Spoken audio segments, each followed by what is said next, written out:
All right. Assalamu alaikum, guys. How you doing?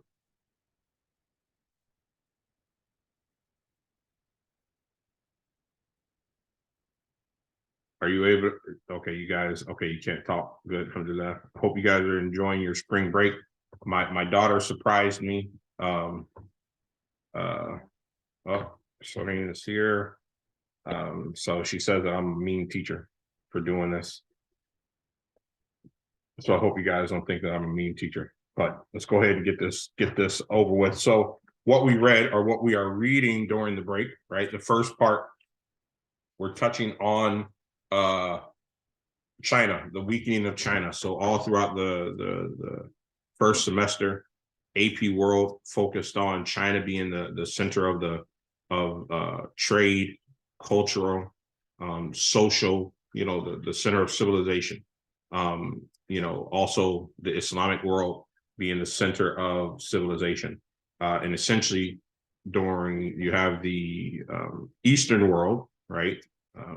Telling the Western world what is acceptable and what's not acceptable. So they rule the world socially, politically, culturally, economics. The stronghold is in the East. And then we have the switch in the 14th and 15th century, where the West and Europe, with the unification of Europe, starts to really gain control. And they start to control the oceans, they start to control the trade, and you start to see the weakening of both China and the Muslim empires in throughout Central Eurasia. Okay, so now we're in the 19th century, right?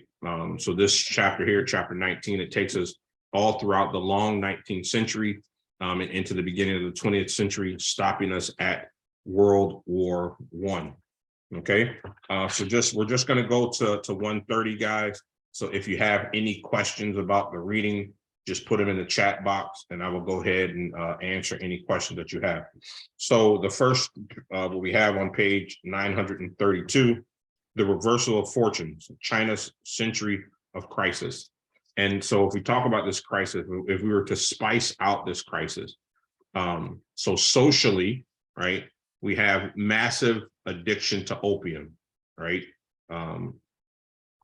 So that's a huge issue throughout the people of China. That Ibrahim, okay, yeah. So a massive addiction to opioids, right, which weakens the interior, the people, the society of China.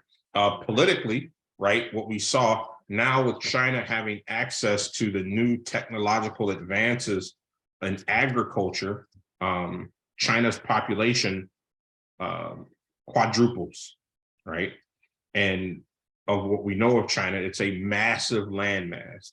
So now upon that massive landmass, the population quadruples and the political entities in China have a very difficult time governing the outskirts, the more rural places in China, right? So that creates where there's bandits, vandalism, and pretty much a very unsafe environment for a lot of people in China. Interaction, how can we say of interaction? Of course, there is still silver in China, but that silver now it's ending up in the hands of the Westerners, because the West, the Chinese people are paying for their opioids with silver, right? So not only is the opioid trade weakening the society in China, it's also weakening them economically and strengthening the Europeans, because the Europeans now have another route to gain Chinese silver.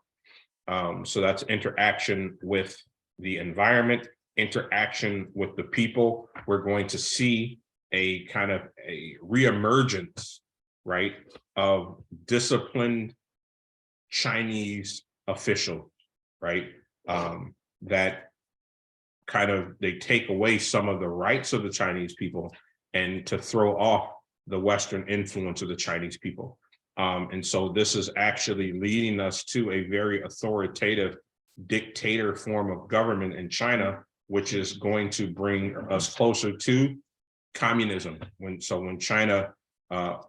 communism comes into China, it's not a foreign idea to many people, right? But you do see the need to push, right, Western ideologies, thoughts, philosophies, influences out of China, and we that's something that we still see today. If we were to talk about the continuity and changes, what has changed over time, you see that China, though they are in the world market, right, they have a pride of isolationism, right, and individualism, right, and so this is where you start to see this beginning idea in this new world, world where you have Western dominance and Chinese weakness, where there's a push for individualism and isolation away from Western thought.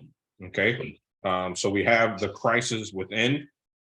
What I wanted to talk about in that is the Taiping Rebellion, right? The Taiping Rebellion, which is, let's see here if I'll read a little bit here. The culmination of China's internal crisis, right? When we're talking about the population growth, we're talking about the bandit rebellions in the outskirts. We're talking about the opioid issue in China, right? These are crises that are affecting China.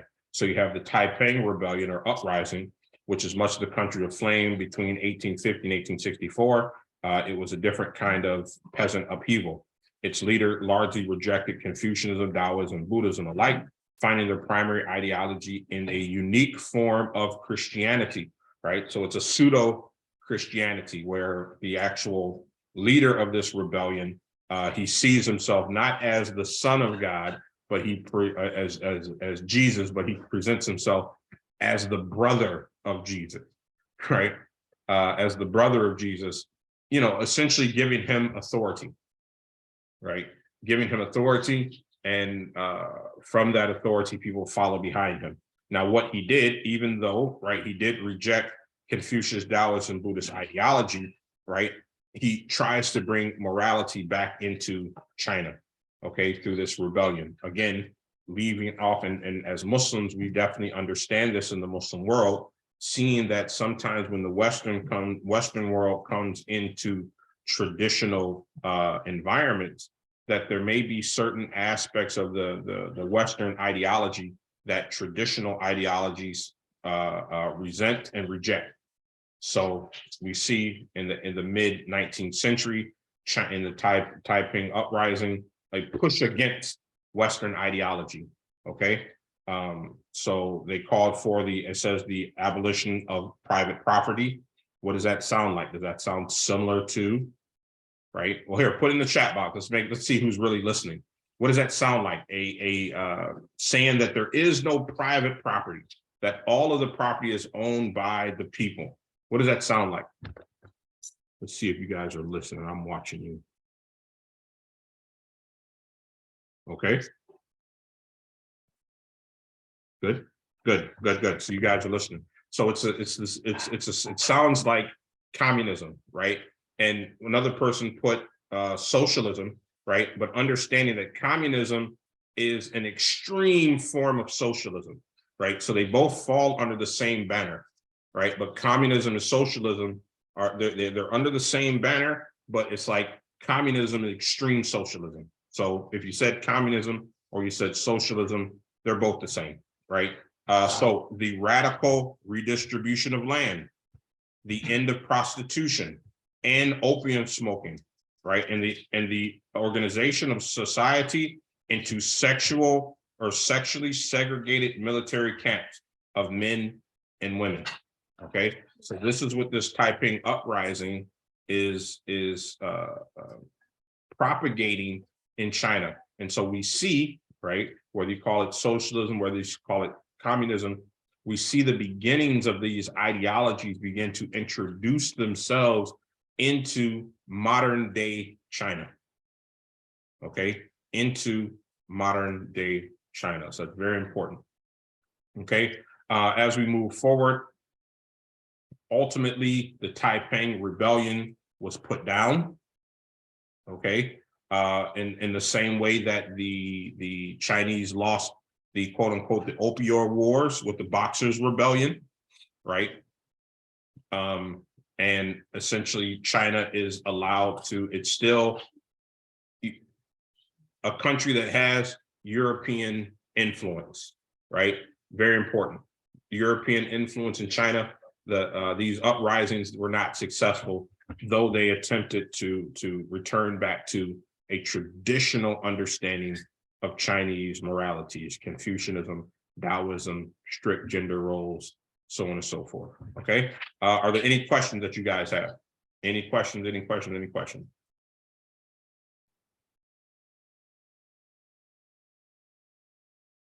Okay, I got a question for you guys. You guys miss me?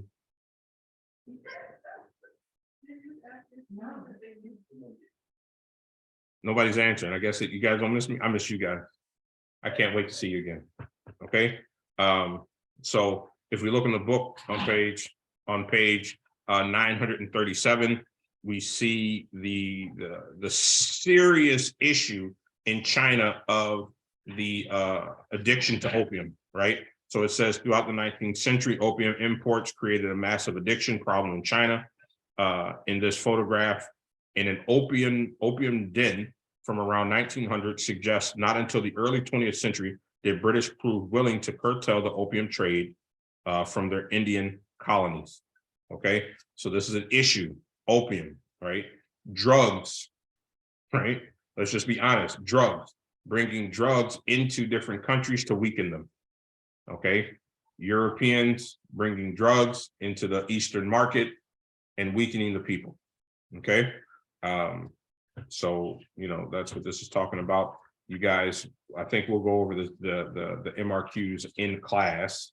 I don't think we need to go over those just yet. So the failures of conservative modernization, right? Let's see here. Again, this was the attempt to rid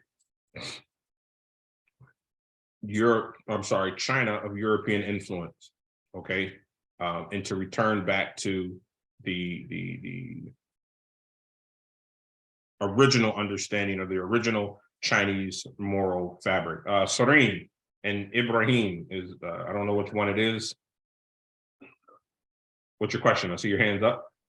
Brother, are you reading from the book, or like I'm trying to follow along? Is it from the book, or do you have like points that you're talking off? I'm just points I'm talking about. Okay, all right.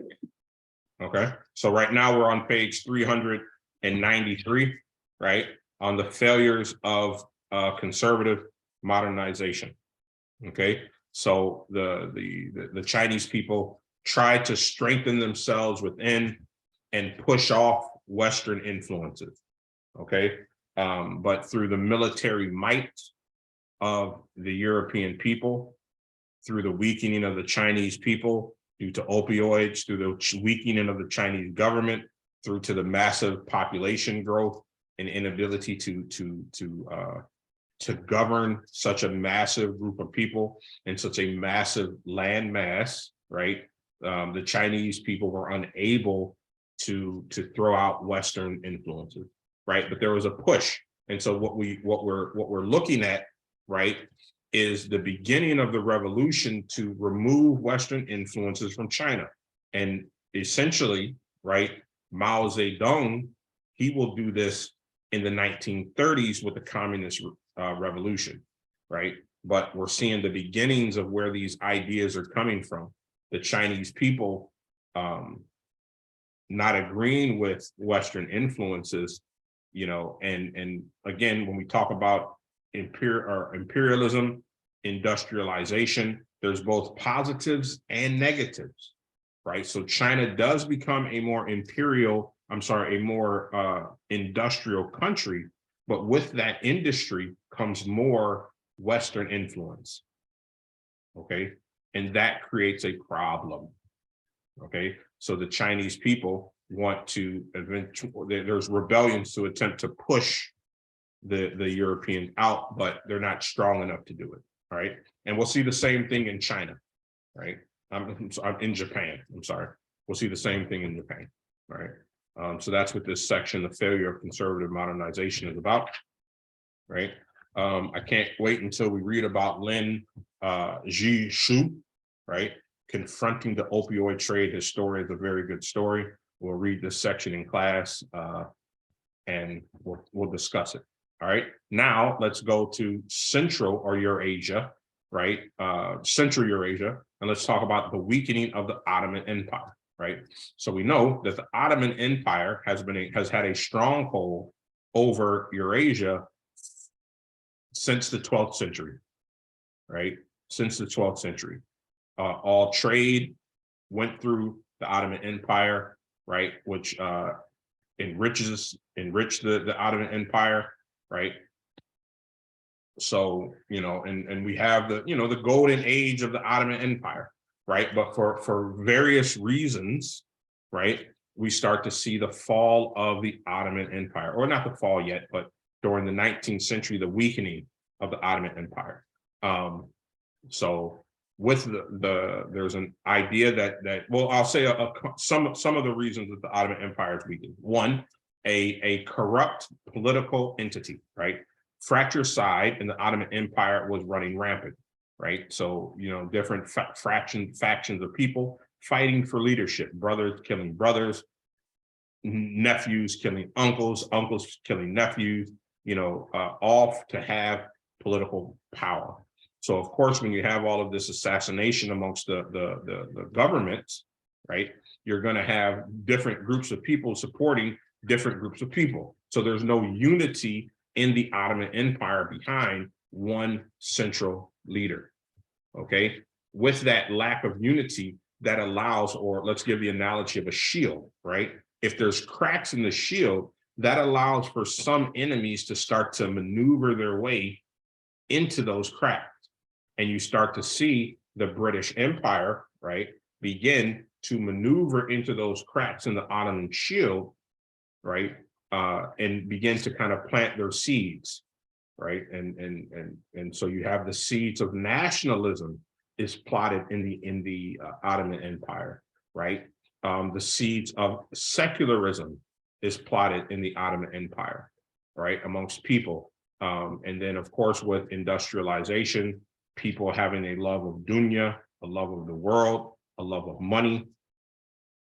People begin to side with the Ottoman, and I'm sorry, with the British forces and the European. So you have where the Ottoman Empire lost all of Egypt, and Egypt becomes a British protectorate, right? You start to see where the Ottoman Empire loses in the Baltic states. Let's see here. Yeah, there's a map here. Let's go ahead and turn to page 943, if you guys have your book here. Okay, and so we start out with everything in the red line is all of the Ottoman Empire, of course, in the Hejaz, throughout Sham, North Africa, and going into the Baltic states, where Romania, Bulgaria, all of these regions. Okay, so the first that the Ottoman Empire begins to lose is the pink, right? This section. So losing some of the Baltic states. This is lost in some of this land. It's not taken over by certain countries, but they become colonial entities of different countries, right? So we have North Africa, right? It becomes a French and Italian protectorate. The Baltic states in the pink, they become protectorates of the Austro-Hungarian Empire, okay? And then we see in the orange, several years later, they lose access and control of the rest of North Africa, losing Egypt, losing the Baltic states, right? And then we end up in the green, where the Ottoman Empire in 1914 just has this region of Sham and the Hejaz. Essentially, that's all the Ottoman Empire owns. And then we'll see in World War I, right, where you have the Turkish people and the Arab difference, you know, of nationalism creates another huge divide or crack in the armor of the Ottoman Empire essentially leading to the downfall of the Ottoman Empire. Okay, so let's move back a little bit. Well, here we have, we're on page 942. So are there any questions about what I've said so far? Right. So I'm just trying to get through this in 30 minutes. We'll have more time in class, but just so that I don't want to say that we didn't cover this material. Okay. We talked about this in class, the Ottoman Empire being called the sick man of Europe, right? Why? Because they're losing their land. They have a fledgling political entity, and there's civil war and revolutions all throughout the Ottoman Empire. Now, of course, just like give the analogy of a parent that is losing control, right? They want to exert, the Ottoman Empire wants to exert its control even more, so it starts to become more authoritative towards the provinces, causing those provinces to want to leave the Ottoman Empire even more, right? So it's that concept that the more that you tighten your grip, the more empires. This is from Star Wars analogy, guys, from Princess Leia, as she says to Darth, or to one of the what is it, Tarkin, right? The more that you grasp your hand, right, the more empires will slip through your fingers, right? So you're trying to be so tight, and so what you're doing is that you're actually squeezing, right, these people that don't want to be a part of the Ottoman Empire out of the Ottoman Empire. So they try to become even more authoritative because of their authoritative practices. More countries decide to leave the Ottoman Empire and gain protection from other countries. Okay. So reform and its opponent. So the MRQ, in what different ways the Ottoman Empire or state respond to its very various problems, right? So let's see here, what do we have? So how did they tried to essentially implement more traditional Islam, right? They tried to establish the new military, right? The new Janissary program that was effective throughout the 15th through the 18th century, where they would, recruit or take Christian boys, give them position in the government. Eventually, because of their position in the government, their economic status, they would convert to Islam, and they would be high up in the Ottoman Empire, right? So they tried to establish traditional schools of education. They tried to establish a court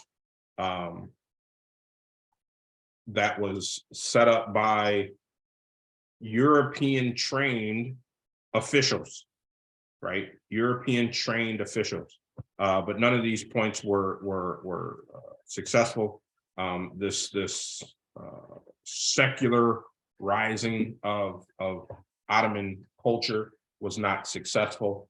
And then essentially by World War I, we see the fall of the Ottoman Empire. Okay, got 5 minutes. Any questions on that, guy?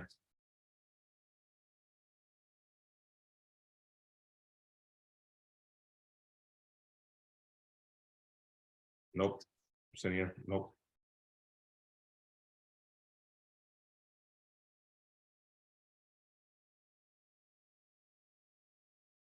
Okay, so again, right, for the spice chart that you guys have to fill out, I always tell you, use your resources. For first and foremost, read and take notes. You guys have, I'm Sneha. That's what I said. I didn't say Sneha, I said Sneha. Maybe I did, I don't know, I'm sorry. Did I say Sneha? Somebody correct you with their name, probably say it wrong. I apologize.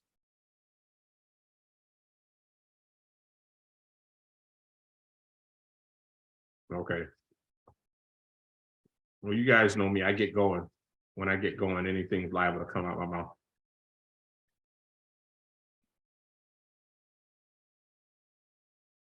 Okay.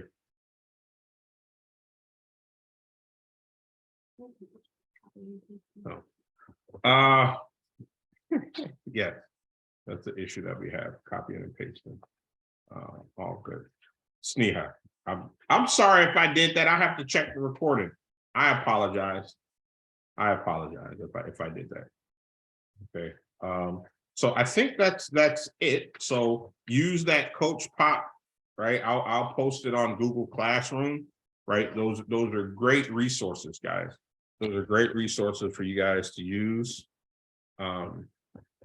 You know, to get all the information. So like I said, I'm, you know, in high school, I was not the strongest reader, right? And I wish that I was blessed with videos and YouTubes and I don't even know whatever resources you guys have, right? That would have really helped me out. So use those resources, guys. So, and they're available to you. So I will post those.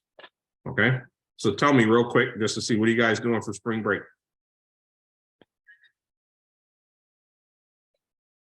Brother Ibrahim and I are visiting our grandparents in Panama City.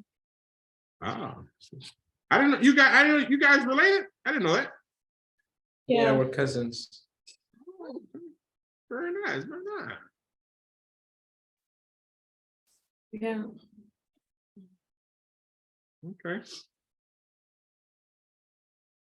I'm gonna play Roblox. And Gartic, what's Gartic telephone?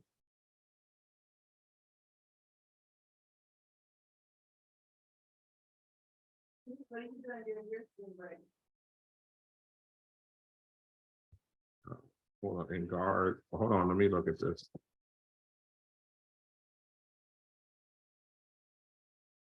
Your drawing. I gotta find out how to play this Roblox game. No?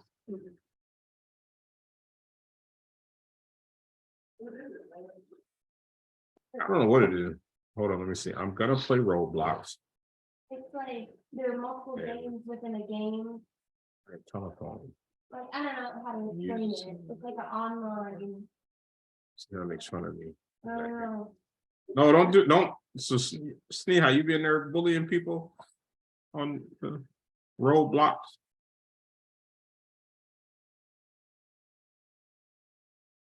Yeah. I'm gonna make a Roblox account. You gonna help me make a Roblox account? Come on, help me make a Roblox account. All right, now when y'all see Brother Shahid on Roblox, right? Don't be surprised. I'll be watching y'all. Add me as you can add people as friends on the game. I don't know. I don't know what it is. I don't know what it is. All right, guys, before we finish up, like I said, just gonna go to 1:30. I want to hold you guys up. Thank you for coming. Are there any last questions? Any last questions?